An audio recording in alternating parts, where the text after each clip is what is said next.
안녕하십니까. 블록체인 비즈니스 전문 방송 불세. 예. 네.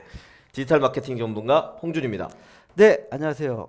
토큰 이코노미 아키텍트 경영학 박사 이효입니다. 좋습니다. 예. 저희가 지난 시간에 너무 내용이 이제 길다 많아서 보니까 저희가 이때, 끊었습니다. 끊었고 지난 시간에 네. 제일 중요했던 거는 스팀의 3종을 발행했는데 사실 돈으로 바뀌지 않는 스팀 파워가 대부분이었다. 97.25%였다. 예. 그래서 ICO에 대해 ICO를 우리처럼 선언하지 않고 시작했던 것 같다. 그렇죠. 네, 거기까지 그러면서 설명을 드렸고. 사실은 되게 중요한 포인트가 ICO를 한 다음에 대다수 자금을 모집해서 개발하고 뭐 서비스 런칭하고 네. 이런 걸로 생각하고 있거든요. 네. 근데 ICO 없이도 네. 지속적으로 화폐를 발행해 나가면서도 충분히 그렇죠. 서비스를 디벨롭 시켜 나갈 수 그렇죠. 있다라는 걸 네. 스팀이 보여줬다는 본인이 거죠. 감당하다면 그 회사가 감당 가능하다면 충분히 그렇게 할 수 있다라는 네. 거고, 그렇게 하는 게 사실 어떻게 보면 요즘 논란이 되고 있는 뭐 먹튀냐 아니면 그렇죠. 실제 실체가 없는 거 아니냐 네. 이런 문제들도 피해갈 수 있는 게 아닌가, 그런 부분들도 네. 비즈니스 관점에서 한번 생각해 보시면 좋을 것 같다. 네. 자, 그럼 이제 스팀의 화폐 발행 정책에 네. 대해서 조금 더 이제 상세하게 한번 들어가 보도록 하죠. 네.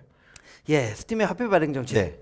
저희가 이제 그 스팀이 지속적으로 글을 쓰는 거에 대해서 화폐가 발행해서 나간다고 했어요. 네, 네. 그러면 지들 맘대로 화폐 찍어내면 되는 거 아니냐 그렇죠. 네. 생각할 수 있거든요. 네, 네, 그러면 그 화폐 가치 유지, 네. 그 인플레 관리는 어떻게 해야 되고 그렇죠. 여러 가지 문제가 생깁니다. 그렇죠.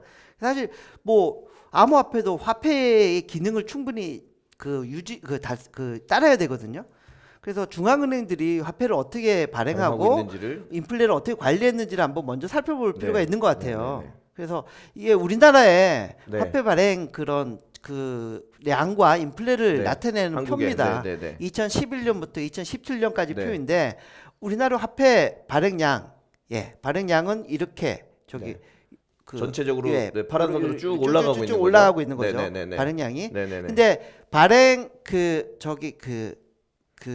전년 대비 계속 증가하는 비율. 인플레율을 전년 대비 증가율이 사실 인플레율인데 그렇죠. 인플레율을 보시면 여기 보면 인플레율이 여기 2%에서 많을 때는 8%, 8% 사이에서 이제 움직이고 있습니다. 여기 있어요. 보시면 네네. 4.2, 5.2, 4.8 쭉쭉쭉 나오고 있거든요. 네네. 그래서 우리나라도 화폐를 발행할 때 이게 그렇죠. 여기 노란색 그래프는 화폐 발행량이고요. 네네네.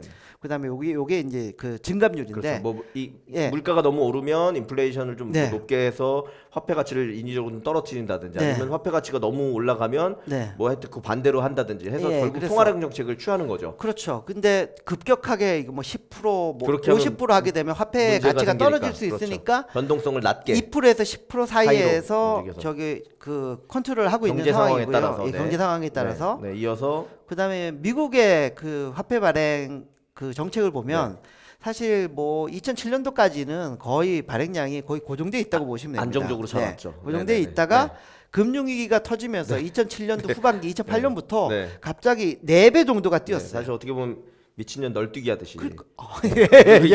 사실 달러가 아니면 저희 격조 있는 망상이다. 달러가 아니면 이건 분명히 그 나라 국가의 통화 정책에 문제가 생겼을 만한. 그런데 사실 400% 넘게 발행량이 증가했는데 5년 만에. 5년 만에. 근데 화폐 거죠. 가치가 10%밖에 안 떨어졌어요. 그러니까 이게 뭐냐는 그게 더 거죠. 놀라운 거죠. 그렇죠. 그건 뭐냐면 미국은 영원히 표현은 그렇고 여전히 세계 강국이고 세계 경제를 이끌어간다라는 신뢰, 영향력에 대한 어떤 신뢰가 있기 때문에 화폐 가치가 10%밖에 안 떨어졌다는 얘기거든요. 그게 이제 뭐 기축 통화로서 작용하는 거고 석유 거래할 때 달러만 쓴다든지 여러 가지 미국이 가지고 있는 이 실제 세상에서 경제 세상에서의 헤게모니 파워를 쥐고 있기 때문에 본인들은 그냥 소위 말하는 종이에다 지금 찍어내서 뿌리고 있는 거죠. 가치가 안 떨어졌다는 거죠. 그런 신뢰를 그 암호화폐에서도 줄 수만 있다면 가치가 충분히 안 떨어질 수 있다라는 걸 알 수 있는 맞습니다. 거죠. 그게 사실 신뢰라고 하지만 이 그래프를 보는 순간 미국이 저렇게 하는 거는 분명히 잘못됐고 신뢰를 갉아먹는 행위를 하고 있다라고 모든 사람이 지탄을 하고 있는 거죠. 지탄은 하지만 달러 가치는 안 무너질 거라는 강한 믿음이. 왜냐면 다른 애들 더 날렸잖아요. 유럽 더 날렸고 일본 날렸고 이러니까. 미국이 무너지면 세계가 무너질 수 있다. 미국 경제 무너지면 세계 경제가 무너질 수 있다는 게 있기 때문에. 그래서 암호화폐 시초라고 할 수 있는 우리 시조. 여기 밑에 조금만 내려주시죠. 비트코인. 비트코인. 조금.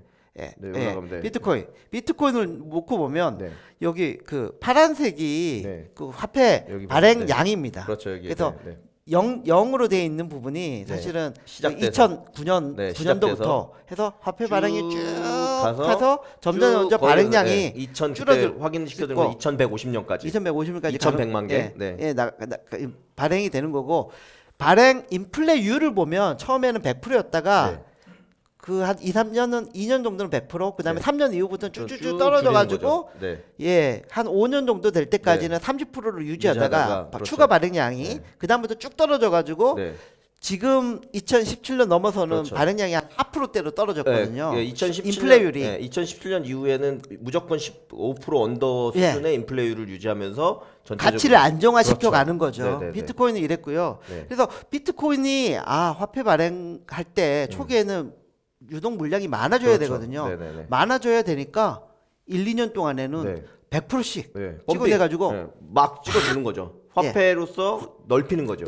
규모를 넓히고 외연을 넓혀놓고 그리고 그 다음부터는 가치에 신경을 쓰다 보니까 인플레를 관리해서 30% 20% 그리고 한 5년 6년 지나서 이제 안정화되다 보니까 4% 정도로 유지. 비트코인이 기술적인 부분에 있어서 뭐 그 비즈니스적으로도 뭐 이슈가 있으니까 브랜드나 인지도 말고는 의미가 없을 수 있긴 하지만 지난 2-3년간 왜 비트코인의 가격이 그렇게 등락했는지를 보려면 여기까지를 보면 되거든요. 보시는 것처럼 인플레이율이 워낙 높았고 화폐 발행량이 2-3년 동안 뭐 한 5년 사이에 급증하기 때문에 당연히 이거에 대한 가치가 높게 평가될 수도 있고 낮게 평가될 수도 있고 또 10%만 높아져도 화폐량이 2배로 늘었기 때문에 그 10%가 10%가 아니라 2배 늘어난 거에 10% 이렇게 되는 부분들이 있었기 때문에 매우 컸다. 다만 이게 만약에 정말 화폐처럼 안정화된다고 하면 2020년 이후에는 매우 안정적인 추가 발행량은 통제되기 때문에 그래서 뭐 발행량은 사실 2100만 개로 한정을 해놨기 때문에 점차 가치가 오를 거라고 그래서 마이닝을 한다든지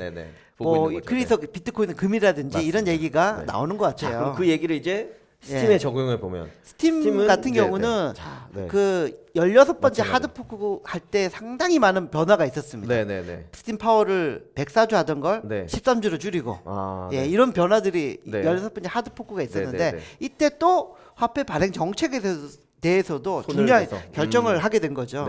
그래서 처음에는 우리가 100% 넘는 인플레를 했었는데 우리가 지난 시간에 했을 때 1억 900만 개였잖아요. 화폐 발행량이 97.25%가 스팀 파워였고 근데 하드포크 할 첫 해 2억 5천만 개가 됐습니다. 그러니까 그때는 100% 넘게 빡 2배로 늘려놓은 거죠.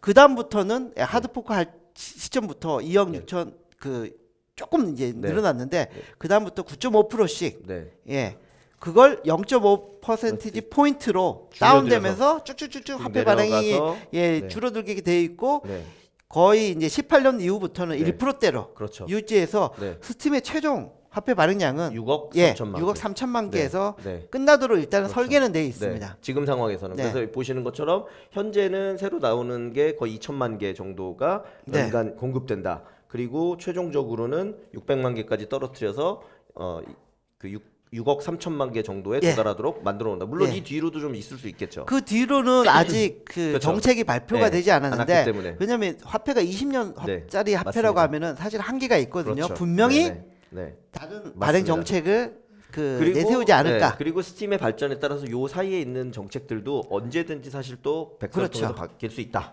그리고 뭐 추후 저희가 또 언급하겠지만 스팀 미디어 토큰 SMT 나오면서 저희가 또 언급해드려야죠. 또 이게 화폐 발행 정책이 큰 폭으로 바뀔 수가 있습니다. 마치 그건 스팀이 이더리움처럼 모체가 되고 플랫폼이 그 위에서 되는 플랫폼이 되고 그 위에서 다양한 컨텐츠를 기반으로 한 그 뭐랄까 어떤 서비스 비즈니스들을 만들어낼 수 있도록 올리기 때문에 통화량 정책은 거기에 따라서 당연히 또 변동할 수 있다. 변동할 가능성이 크다는 거고. 그다음에 이제 스팀 차트를 한번 보겠습니다. 쭉 올려보시면 2016년 4월부터 아마 4월부터 상장돼가지고 여기 현재까지. 보면 자세히 뭐 확인이 되실지 모르겠습니다만 여기 US 달러가 초록색입니다. 초록색 가치가 어떻게 바뀌었는지. 그래서 물론 뭐 급증할 때도 있었습니다. 투기적인 요소가 들어와서 급락할 때도 있었고. 급락할 수 있었지만 초기 대비 발행량이 사실은 뭐 제일 처음 발행량이 1억 900개로 본다면 지금 2억 6천 개 정도 되니까 한 2배 정도 늘어났잖아요. 발행량이 2배 2.5배 정도. 2배 늘어났는데 US 달러는 10%가 다운됐잖아요. 근데 스팀 달러는 2배 늘어나면서 초기 가격이 얼마였냐면요. 0.64불로 데뷔를 했습니다. 스팀 가격이 0.64불로 데뷔했는데 지금은 좀 가격이 좀 빠져서 그런데 제가 이 포스팅 할 때만 해도 3.4불이거든요. 지금은 2점 몇 불로 내려가 있고 근데 이거 워낙 데일리로 많이 번하니까 최소 5배 정도는 4-5배 정도는 오른 상황이다. 스팀 가격이 올랐다라는 거죠. 그러니까 다시 정리해서 말씀드리면 화폐 발행량을 초창기 때 1억 개에서 2억 개로 2배 인플레가 100% 넘게 났음에도 불구하고 스팀 가격은 오히려 스팀 커뮤니티가 성장하겠다라는 할 거라는 기대감으로 인해서 5배 정도는 올랐다 현재. 그리고 그 데이터들은 역시나 이 스팀 같은 경우가 거의 완벽하게 모든 콘텐츠를 블록체인에 올리고 있기 때문에 그 블록체인에 올려서 나와 있는 데이터들에 대한 지표들을 모두 다 확인하실 수 있어요. 저희가 다음 시간에 말씀드릴 건데 그걸 확인해 보면 이 실제 뭐랄까 미래 가치를 반영한 시가총액 그래프와 그 뭐 유저 수 혹은 그 컨텐츠 수 이런 거가 매우 연동되어 감을 볼 수 있어요. 그래서 그거를 다음 시간에 좀 더 자세히 말씀드리면 될 것 같고요. 자, 그럼 이번 시간의 마무리는 요 정도인가요? 그러니까 스팀은 처음부터 ICO는 하지 않았고요. 화폐 발행 정책을 세워서 연도별로 인플레를 관리하면서 화폐를 발행을 했고 초창기 때 그 지금 기준으로 초창기 대비해서 2배 넘게 화폐가 발행량이 그러니까 인플레가 100% 넘게 났음에도 불구하고 스팀 가격은 커뮤니티 성장하는 그 기대감으로 인해서 0.64불에서 뭐 한 5배 정도 성장했다. 가격이 올랐다. 그런 사실 서비스를 진행하고 그런 과정을 거치면서 한 6개월에서 1년 서비스가 된 후에 그 내용을 바탕으로 해서 현재 버전으로는 거의 본인들이 확정한 완벽한 수준의 20년 통화 발행량과 통화 정책에 대한 것도 스팀은 이미 확정해 놨다. 그렇죠. 자, 오늘은 여기까지 하도록 하겠습니다. 감사합니다.